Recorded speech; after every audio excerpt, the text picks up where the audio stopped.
Hello, hello, West Ham Network. It's Holly, and I'm here with your Hammers headlines for today, Wednesday, the 12th of February, run in association with KUMB.com. Now, today we have some big stories. We're going to be talking through some damning evidence that has come out in the Paqueta case, Monaco's very obvious interest in Alvarez, and Ward-Prowse's thoughts on returning. So, without further ado, let's jump into those Hammers headlines.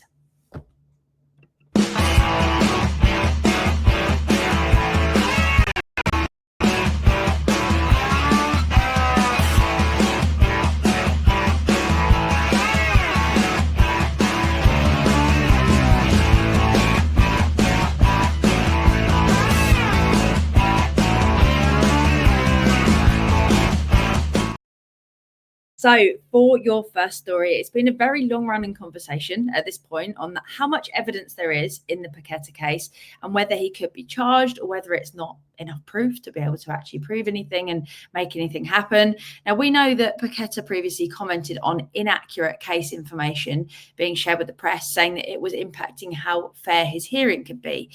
So, we hope that this was a sign that he hadn't done as much wrong as it sounded as though it might have. However, new allegations have suggested that Bruno Lopez de Mora, who was behind the situation, has given evidence as part of his testimony.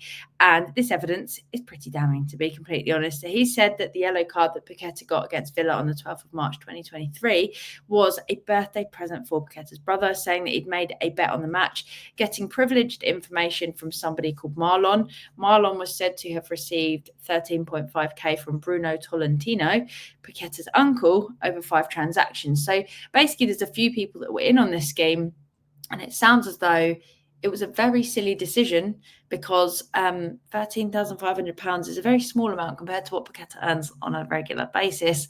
And it appears that it might have ruined everything for all of them based on these yellow cards. So we know with directly seeking to influence the progress, conduct, or any other aspect of matches is what it was called, through intentionally getting a yellow card lands you into a lot of trouble. And this involvement could see very serious punishment, including lengthy and most likely career-ending bans or even imprisonment for those found guilty. So it's a very, very serious accusation. And obviously seeing evidence and testimonies and things start to come out, things are starting to happen. So we have to wait to see what happens and how much longer we're going to have Paqueta for. I think a while back we'd sort of said goodbye to the value that we held in Paqueta as an actual player and being able to sell him on or anything like that. But the more that comes out, the less likely it looks that Paqueta is going to be playing for West Ham too much longer. So we shall have to see what happens with that one. For your second story, Monaco's head of football has been reported as being after Alvarez's signature, but he's taken up a rather direct approach. So typically, a club will leak their upcoming interest to the media, who then, plant that seed of doubt, send it out, and then conversations will happen through a third party to understand that player's interest in whatever that move may be. But Avina has gone and spoken outright about his thoughts. He said, Edson is obviously a player I know very well from my time at America. It was an option that we were exploring and pushing. He's doing very well at West Ham, and I think it's no surprise that clubs like us and others want him. So he's just come out and he said, I like Alvarez, which is, it's just a far more direct approach than what we used to. So nothing's going to happen at this moment in time, but it is just a rather straight up approach that isn't really seen. And it did get me thinking about Alvarez. Would you be sad to see Alvarez go in the summer, or is this a move that you think needs to happen to free up funds and maybe allow us to inject a little bit more pace into that midfield, or should Alvarez be staying as our sitting midfielder there? So let us know your thoughts in the comments. And if you haven't already, give this video a little thumbs up whilst you wait.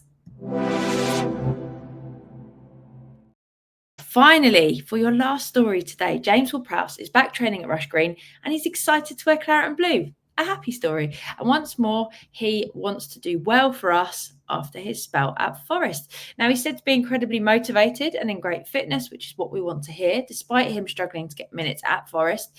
He said it was good to be back, and even although the last months haven't been productive or as productive as he would have liked on the pitch, the whole experience off it and the different tests that he's been put through have actually benefited him, and he's coming back stronger. And he also added that he's lit a fire within him to come out and prove people wrong. So I love that. That's what I want to see. I want to see players fighting for their place.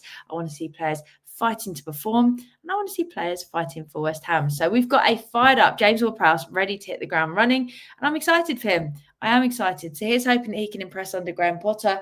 In the interview, he also spoke about how under a new head coach, it's a new opportunity to completely do something different, to reprove yourself. And that's what it sounds like he is hell-bent on doing. And yeah, from everything he said, he is excited to play a positive part in our season. As a reminder, he scored 8 times and got 11 assists last season. So those are some great stats, which as a club right now we would benefit massively from, especially if we can get service to the likes of Evan Ferguson through him. There's a lot of pluses that there could be about bringing James Ward-Prowse back, particularly given that he managed to get this many goals and assists without having a humongous amount of game time. So are you excited for the return of James Ward-Prowse? For me, I think given January editions, this is a very exciting one. It's going to bring us another option. We know that January windows are hard, but getting someone in like James Ward-Prowse, I'd have been pretty like, okay, that's not too bad if we'd have brought him in. And we've brought him back. So it's still the same thing. But it's going to bring us another option that hopefully we can actually use, mix things up a little bit, try some stuff, see what Potter can do with him. Why not? Let's treat ourselves. So let me know your thoughts on James Ward-Prowse down below in the comments. There you go. There you have it. That is all from me for now. But check out this morning's video where I ran through the value of West Ham, what it means, how we can work this out, what it could mean for a sale, all of that jazz. So I also asked your thoughts on takeovers. So head over to the daily 12:30 went out this afternoon and let me know what you think. But have a brilliant day. Like I said, please leave comments on our videos. Make sure you subscribe if you're new to the West Ham Network. Give this video a cheeky little thumbs up so we know you've enjoyed it if you haven't already. And until next time, have a great day. Thank you so much as always for watching. See you soon. Come on, you Irons.